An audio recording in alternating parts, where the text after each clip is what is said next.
and welcome to Scale Your Sales podcast. Now, my next guest is co-founder and chief psychologist of Aptology.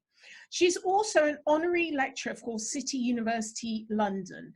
She's been a leader in the assessment and consulting industries for over 10 years. She was head of psychology for a global assessment provider and is passionate about leveraging AI and machine learning to ensure organizations select, develop, promote their people with high predictability and no bias. So please welcome to Scale Your Sales podcast, Suchi. Hi Janice, how are you? I'm very, very well, thank you. Now, I'm really keen to understand what you mean by high predictability and no bias. So the way that we kind of operate is we look at the behaviors underlying somebody and their natural style and how they present themselves at work. And we really try to map that with performance to make sure that people get the right people in the right job. And actually by using objective performance metrics and underlying behavior, you can reduce a lot of the bias in the hiring process, the promotion process, the development process. So ever heard of that adage, people hire for skills and fire for behavior? Yeah. That's basically something that we tried to get around. There's a lot of other sayings, but there's a lot of bias involved in a lot of these processes that we have in terms of recruitment, selection. And so what Aptology does is really tries to help people to increase their performance, as well as not having to have a cost on diversity or inclusion within their companies. Interesting. Given that we're all in lockdown at the moment, and in this environment, how do you think that has impacted the way we behave? I think it's impacted us in so many ways. I think the extroverts in the world, like myself, feel strange because our network suddenly seems to have shrunk. But I think what's interesting is people are very uncertain in the world of work. And as it relates to sales, what I'm finding really interesting through speaking to a lot of our clients is a lot of our clients have turned to us and said, so we're a bit concerned about our sales team because they're used to wining and dining their clients. And, you know, not necessarily taking them out to lovely restaurants, but, you know, meeting them face to face, organizing events, meeting them at other events or networking in order to, you know, even get to know them better. With this new environment that we're working in, our world has suddenly shrunk, and they feel like they've got their one of their arms chopped off because they're not able to persuade or influence or move that relationship along as much as they could have done before. So now they're asking us, you know, given that this is the behavioral blueprint of our team, what can we do to help them in this situation? It's not easy. And what can you do to help them in that situation? So I think, you know, using a development term, but let's turn this bug into a feature, right? So we've got so many things that are going against us right now, but one of the things that we've been talking to our client about is, okay, let's look at your people's behavioral style, how they currently operate, but what they can do to leverage their strengths in this situation, and what they can do to understand their development areas, and what they could, you know, do more of or less of to do this. One of the biggest strengths about this situation is that a lot of people have a lot more one-on-one time because they are speaking to people one-on-one. They're less distracted with what's going on. But it's enabling people, rather than having a very, very strong relationship with just one person in their client organization, is to actually branch out their network within the company. And so the previous issue that they used to have was they'd wine and dine and get a fantastic relationship with their main contact at the company. If that contact left, they'd have to start all over again. So what this scenario is enabling people to do is to have more frequent communications with a number of different people in the organization and really start to expand their network. And that's actually turning out and helping them. And it's something they didn't think that would happen. I certainly work with salespeople that have really fallen foul of having one strong relationship and a few other kind of periphery relationships in a company, and very much counting on that one strong relationship to get them through the company with all the introductions. And so, you know, this is really interesting that this time now can actually help salespeople to actually think of the breadth of relationships. And I was also reading that the idea of, you know, like what we're doing now, video conversations, is actually to have shorter and more frequent conversations. And this is exactly what you're talking about. Yeah, absolutely. And like, there's another side of it as well. I mean, we've all had some incidents probably in the last 3 weeks where we're talking to someone on a video call and their child happens to run through, or something happens outside. That kind of humanizes people anyway. You know, it doesn't necessarily have to be in a setting where, you know, there's things going on like a dinner. This can actually form better conversations and maybe deeper conversations. But as you said, it's absolutely right. It's so much easier for someone to jump on a 15-minute call than to organize a meeting and have to make time out of their day to travel back. People are actually a little bit more accessible, I'm finding, these days. And so what the client's doing is really working with the individuals to understand, okay, so you generally do rely on this as your crutch, but now you don't have it. What else can you do? Yeah. And it's actually proving to be really good. And actually, when all this is over, they probably will continue with a mix of what they had before and what they're doing now. Yeah, yeah. And, you know, a lot of people that are uncomfortable about using social and using video, you know, this has been forced upon them. So they had to learn the skill and get comfortable with it, because it's the only avenue in order to reach their customers. Yeah, absolutely. And I think it's changing sales. It's going to change sales in the long term. I think a lot of companies are probably understanding, oh, we may not need a specific office, or we may not need everybody to be in the office all the time. We can do with swapping people in and out. And actually, you're going to see some people really flourish in this environment, and other people that are counting the days so they can go back to normal. But one of the things that, you know, we have to do is leverage people's behaviors and understand that if some people are struggling, we can still utilize technology to socialize. We can utilize technology in lots of different ways. It's just thinking outside the box and just, you know, trying to do what you can do. But I've got a feeling that a lot of companies won't completely revert back to what they've done after this period of time. I think that will be a missed opportunity if they do that, because we've had this technology for a long time. And do you remember the times when we thought everyone would be working virtual, because when the technology first launched? And that never happened. We're very much stuck to the traditional office type format. And it's only really the entrepreneurs, as that's grown, many of them kind of work from home, because it's, you know, not having the overheads. And it would be a shame if we just revert back to the old world, because it really is an old world. We've learned that we can really utilize technology in these skills. And actually, I would imagine from a psychologist's point of view, it's some of the behaviors, some of the characteristics is actually developing other skills in people. Yeah, it is. I think it's I think people take some time to find their flow, but I think everybody is handling work in a slightly different way. Some people may start a lot earlier, take a break in the day, or the other way around. I think that's highlighting is probably a need that maybe people didn't have before, to actually figure out their own schedule. Yeah. And some people may flourish by working until sort of 10 p.m. and then at night, and not starting till 10 a.m. the next morning. I think what employers need to be aware of is the ultimate goal is getting productivity out of your people, and for your people to be really happy at work and feel comfortable in it. And so I think, you know, companies that are struggling to figure out how they're going to work after this maybe can embrace some of these changes. I think people will start to realize, employees will start to see a difference if they're drawn out of their house for 8 to 10 hours a day again, not being able to do very simple things that they're doing at the moment. At the moment, people need flexibility, for example, to be able to go to the supermarkets when there's not a queue around the block.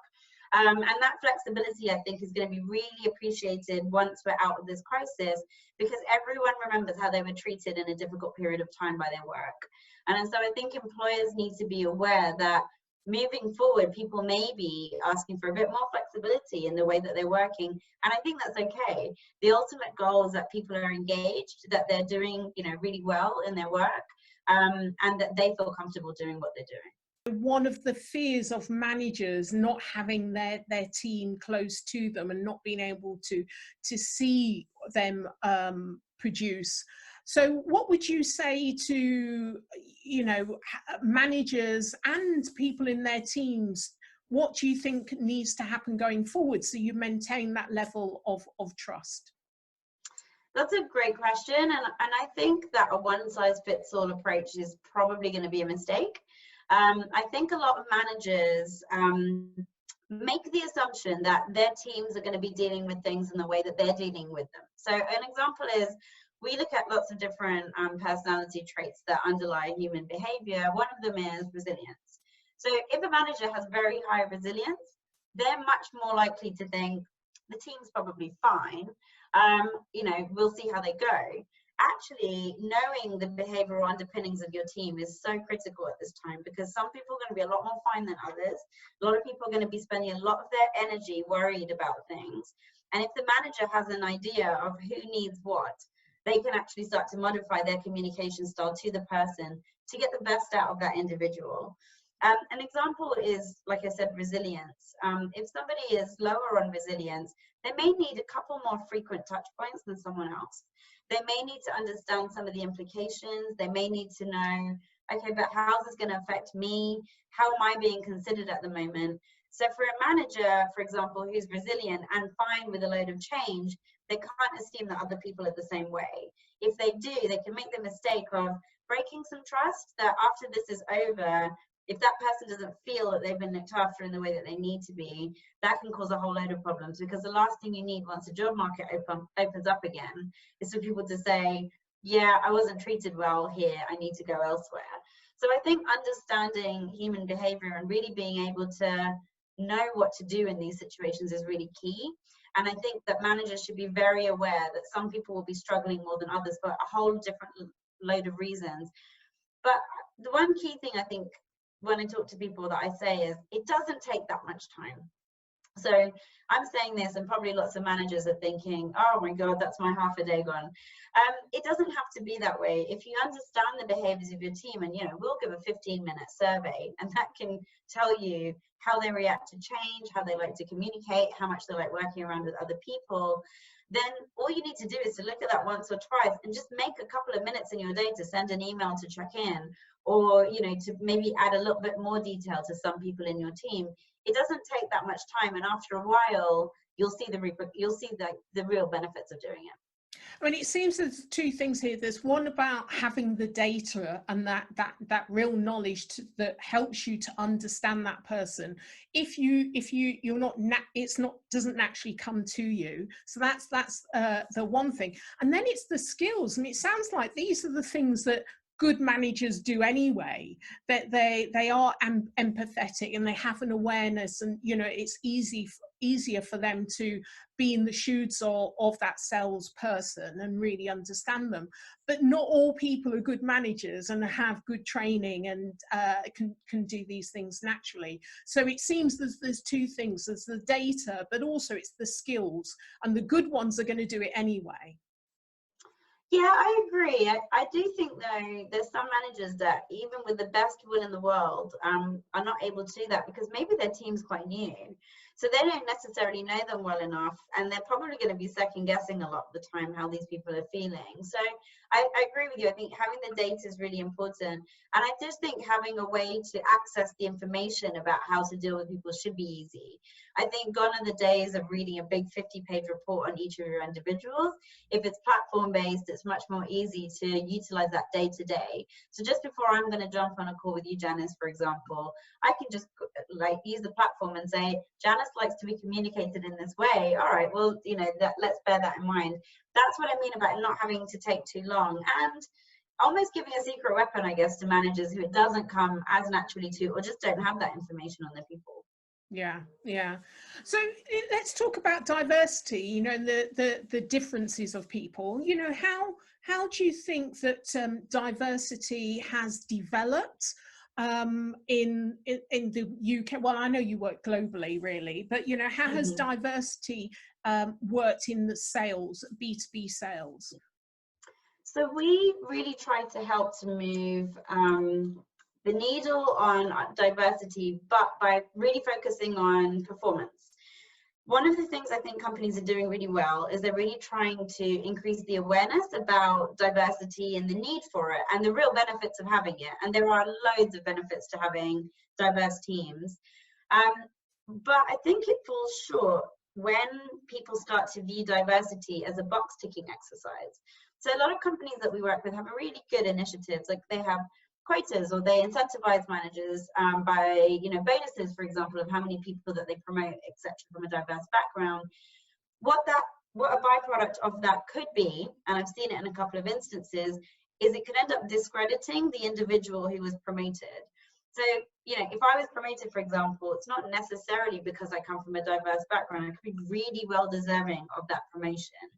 So by focusing on actual data and moving and increasing performance within a team, and guess what? The team's performance is doing really well and it's becoming more diverse, then it becomes a natural fall through of people that are coming in to, good positions and being from a diverse background. So I think the key thing that we advocate is focus on performance. So what does good actually look like for your team? How can you find people that good looks like? And if you're using behavior, that doesn't discriminate against gender or ethnicity or socioeconomic status, especially if you use the right tools. Then what you then have is the right people for the right job, but those people happen to be from a diverse background. Using something like a predictive tool that actually helps to counter bias, you can start to recruit from non-traditional sources as well. So socioeconomic status is a big bias that a lot of people don't keep to the forefront because it's invisible amongst people. You can't see it very easily. And with socioeconomic status as an example, a lot of people may say, I want people from a UK equivalent as a red brick university or Oxford or Cambridge. In the US, it could be from an Ivy League college, but there could be a relationship between how much money your family had to getting into those schools in the first place. So if you start to utilize a tool that really can predict who's going to meet or exceed their targets, then what you end up doing is you end up not just filtering out a whole load of people that could be really, really good because they didn't go to the right school. And that's how I think that we can start to really move the needle on diversity as well as increasing performance. That way, that stigma goes of someone just gets promoted because they are from X or Y background, and it becomes someone's got this job or someone's been promoted because they're really good at it. So two things occur to me. There's one, the recruiting in my own image, because I feel comfortable about that. So I want to understand how this tool will eradicate that. But also, how do you know that that particular skill set or personal behavior? So help me to understand that. So what we do is we take the behavioral blueprint of the entire team. So say you've got a team of 50 people in sales. We then take objective performance metrics. So we take the metrics that really do matter to the organization. So it could be quota attainment, it could be some pipeline related metrics, it could be revenue attainment, or all three. But what we do is we actually, using the behavioral blueprint of the team, which is just done by giving a 15-minute survey to the team, we use machine learning to find the key behaviors that actually drive performance in the role. And so because we're looking at the behaviors that are directly related to how well people do in the role, that then becomes the benchmark for what good looks like. Okay. Now, if we didn't have this in a lot of companies, people say, I think what great looks like is X, Y, and Z.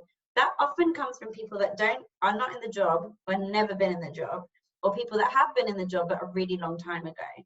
And so what we do is by using machine learning, we can actually find the key behaviors needed. We then vet our survey to make sure that there's no bias against age, gender, ethnicity, or socioeconomic status groups. And we also then look at the models and run them through an adverse impact study to make sure that no group is biased from using this predictive model to get the right people into the right role.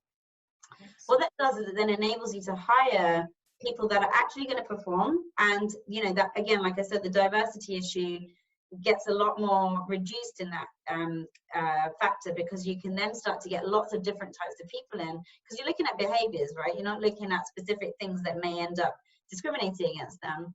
The second thing is, once they're in your company, hiring, promotion, and internal mobility, that all becomes a lot more fair. Because if you compare someone to a job profile that you know predicts behavior and doesn't bias people, that's then getting rid of what you said, you know, hiring in the image of me, or promoting in the image of me, or promoting the people that I know well because they happen to be in my social cycle. All those things tend to get challenged. Now, people may misuse a lot of systems, but that almost becomes an audit trail to say which manager went against the recommendation of the platform and why. And we're not draconian, so we say it's decision support. But we'd like to know why someone went against all the recommendations and hired somebody else. Yeah, really interesting, isn't it? Tell me a little bit about you. How did you get involved in this whole area to, you know, co-found the company, your background? So my background was in consulting and organizational psychology. So I worked in management consultancy for a while. And then I really enjoyed building assessments to scale. So how can we utilize them to make the world of work a better place? So the biggest issue is so many people in the world of work aren't the right fit for their role. And many people can go 20, 30 years and then realize, and then they've got to start again and take a new career. So I really want to know, like, how can we find the right fit for the role? Because often the employee suffers and the employer suffers as a result of the wrong fit. And I wanted to do it fairly. And so, having been in the assessment industry for a long period of time, there's so much technology and development going on, like machine learning and AI.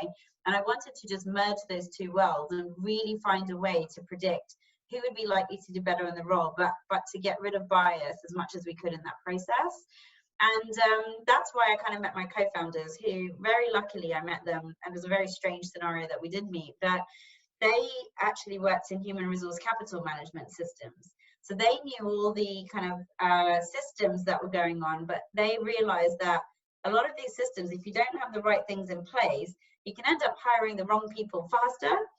And so we then merged and said, right, let's have behavior as the root of what we're doing, because it really does help to stamp out that bias, and it helps to predict performance. So we built the platform, and we were very keen to make it as software as a service as possible. So it's not reading big reports, it's not having to go on training, it's things that you can utilize in everyday decision making at work. Fantastic, well done, brilliant. So who is your hero or shero? That's a really good question, and there's probably about a 10-minute conversation just for that. You've got 1 minute. Okay. No. I think really I would say someone like Minnie Jean Brown Trickey, right? He walked into a school in Little Rock with all these protesters around her in the 1950s. And then in the 1980s, I think, or the 1990s, she was then awarded finally, you know, with her degree.